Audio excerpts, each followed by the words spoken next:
Como estudiosos da profecia, nós sabemos que para haver um alto clamor das 3 mensagens angelicais, é necessário sermos revestidos do poder da chuva serôdia. Mas, embora compreendamos a profecia, será que estamos, na prática, nos preparando para recebermos essa bênção de Deus?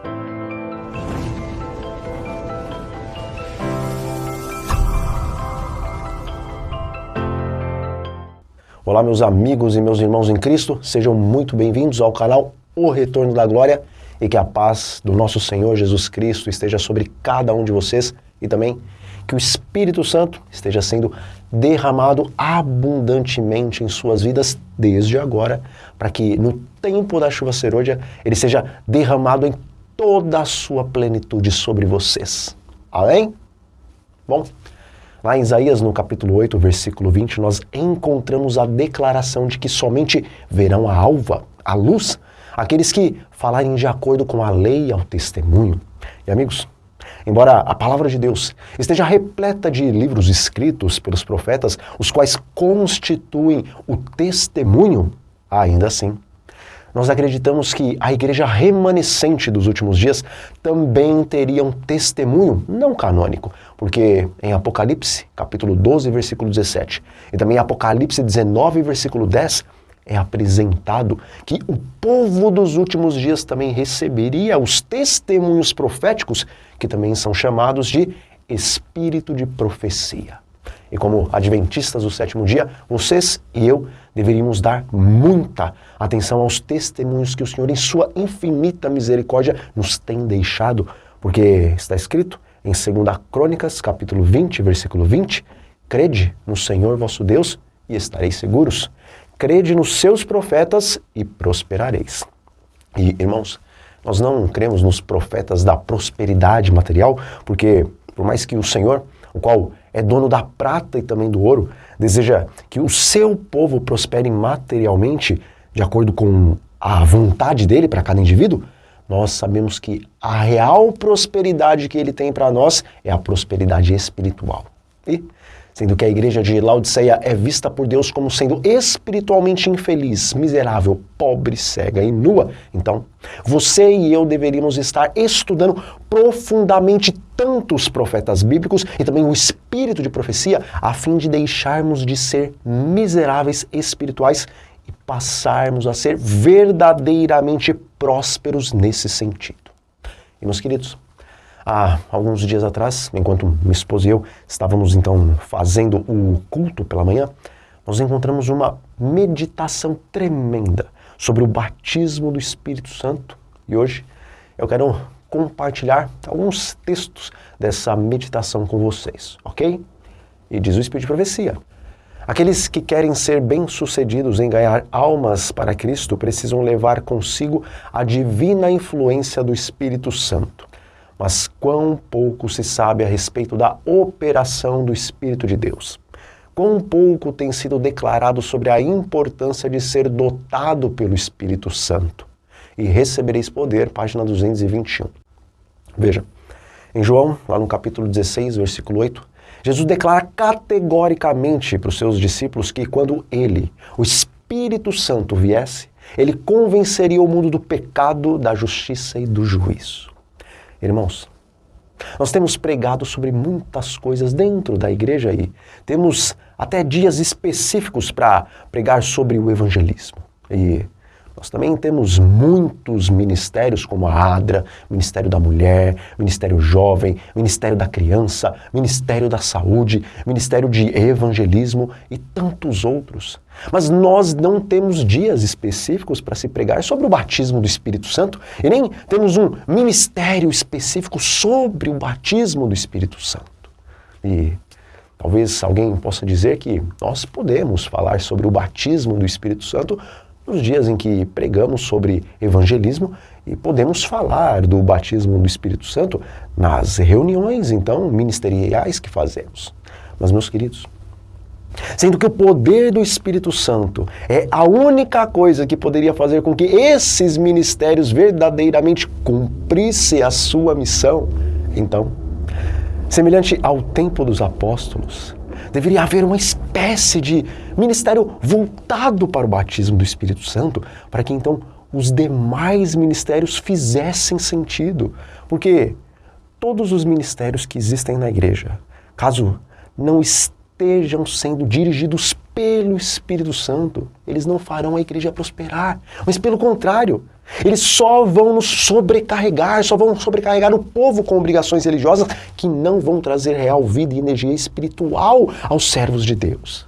Amigos, embora Deus não proíba essas coisas, contudo, não será o uniforme JA que vai chamar a atenção das pessoas para Cristo. Vai ser o uniforme e a apresentação dos desbravadores no dia 7 de setembro que realmente vai chamar a atenção das pessoas para a verdade presente. Não serão homens e mulheres vestidos com a camisa da Adra, da Asa, que realmente vai chamar a atenção das pessoas para o verdadeiro amor de Cristo. Também não serão crianças e adolescentes vestidos com o uniforme do colégio adventista que farão com que o povo diga que nós realmente somos uma igreja sábia. Mas o mundo será evangelizado quando a igreja que está em seu estado laodiceano começar a verdadeiramente dar atenção para a necessidade e urgência do batismo do Espírito Santo. E diz o Espírito de Profecia: Cristo prometeu o dom do Espírito Santo à sua igreja, mas quão pouco é apreciada essa promessa. Quão raramente o poder do Espírito Santo é sentido na igreja e quão pouco se fala do seu poder perante o povo. E recebereis poder, página 221. Veja, o nosso Salvador, ele declarou para os seus discípulos do passado, e ele também declara para os seus discípulos do presente, que nós receberemos poder quando o Espírito Santo descer sobre nós, e somente assim nós seremos suas testemunhas. E amigos, essa palavra testemunhas, ela deriva da mesma fonte da palavra mártir, ou seja, ser testemunha de Jesus está ligado ao martírio. E na nossa realidade ocidental, por enquanto, ser um mártir não é morrer literalmente por causa de Cristo, mas hoje nós somos testemunhas ao mundo, somos mártires, quando a cada dia estamos morrendo para o eu e permitindo que Cristo, através do seu Santo Espírito, viva em nós. E como o próprio Jesus disse, se alguém vier após mim, negue-se a si mesmo, tome a cada dia a sua cruz e siga-me.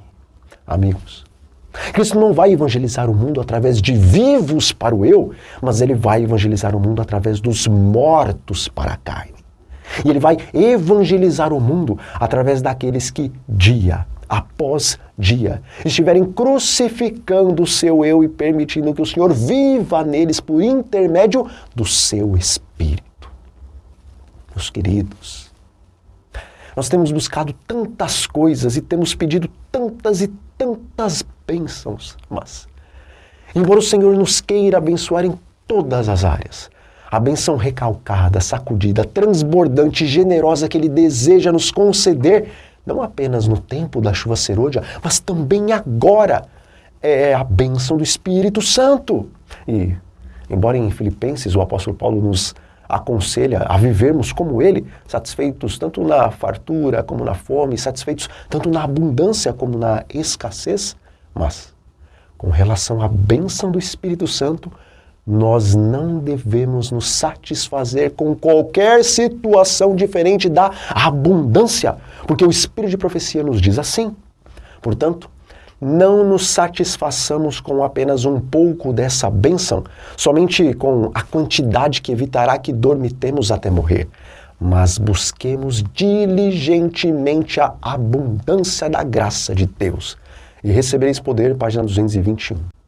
Bom, o Senhor nos chamou para sermos cabeças espirituais e não caudas. Contudo, nós estamos nos contentando em sermos cabeças na teologia, cabeças na organização da igreja, cabeças no número de escolas e faculdades, cabeças na música. Nós estamos nos contentando em sermos os primeiros em muitas coisas, enquanto aos olhos de Deus somos miseráveis na espiritualidade. Meus queridos, embora não podemos esperar que toda a igreja passe por um reavivamento hoje, Se quisermos, nós podemos deixar de ser estatística profética e podemos deixar de fazer parte daqueles que são chamados de laodiceanos para sermos chamados de verdadeiros remanescentes. Hoje, meus amigos, nós podemos receber o poder de Deus em uma medida a qual nunca sonhamos em receber, porque a palavra de Deus nos diz que o Espírito é dado sem medida. Contudo, nós precisamos querer receber essa bênção e, se quisermos, nós precisamos crer que Deus ouvirá as nossas orações e concederá esse maravilhoso dom da graça de Cristo, o qual é o único que pode nos tirar do estado de mornidão e sonolência e nos transformar em cristãos triunfantes. Portanto, peçam e não desistam de pedir dia após dia e várias vezes por dia o dom do Espírito Santo, porque Cristo não disse que deveríamos pedir por 1, 2 ou 3 dias. E também Ele não nos disse que deveríamos pedir por 1, 2 ou 3 semanas e que, se a bênção não viesse, nós poderíamos então desistir. Mas Ele disse que deveríamos pedir até que do céu fôssemos revestidos com poder. Portanto, ao terminar esse vídeo, não digam amém e esqueçam-se do que eu falei e nem apenas escrevam aí nos comentários que precisamos receber o Espírito Santo. Mas, além de fazer sim essas coisas, tome hoje mesmo a decisão de todos os dias estar várias vezes por dia orando para que Deus derrame sobre vocês e sobre a igreja o dom do Espírito Santo. E também convidem outros irmãos e determinem 2 ou 3 horários por dia em que vocês estarão orando por esse mesmo propósito. Porque assim, meus queridos, também se cumprirá a palavra a qual diz que se 2 concordarem sobre uma mesma coisa e pedirem, o nosso Pai que está no céu concederá. Amigos, todo reavivamento começa com oração. E a vida de cada um de nós só vai ser reavivada começando com a insistente oração pelo dom do Espírito Santo. Mas, embora o reavivamento comece individualmente, cabe a vocês e a mim convidarmos mais pessoas para orarem conosco, a fim de que Deus opere milagres em sua igreja. E, ainda que a maioria rejeite o apelo do Espírito Santo, se um grupo, mesmo que seja pequeno, esteja orando especificamente pelo reavivamento de uma determinada igreja e pelo derramamento do Espírito Santo sobre os membros daquela igreja, alguns vão dar ouvidos à voz do Espírito de Deus e também serão reavivados juntamente conosco. Bom, nós vamos ficando por aqui. Mas antes, eu gostaria de fazer uma oração por vocês em prol do batismo do Espírito Santo. Então, aqueles que puderem, fechem os seus olhos e vamos falar com Deus. Senhor, nosso grande Deus, em nome de Jesus, nós lhe pedimos que o Senhor reavive nossas vidas, que o Senhor coloque em nós a mente e o coração de Cristo. Nós te pedimos que o Senhor escreva a Tua santa lei em nossos corações para que guardemos os Teus mandamentos. Portanto, Pai Santo, batize-nos com Teu Espírito, batize-nos com fogo celestial e nos purifique de todas as imperfeições que temos em nosso caráter e que o caráter de Cristo se manifeste em nossas vidas para a glória do Teu santo nome. E isso nós lhe pedimos e lhe agradecemos desde já em nome de Jesus. Amém. Bom, que a paz do Senhor Jesus Cristo esteja sobre todos vocês e até a próxima.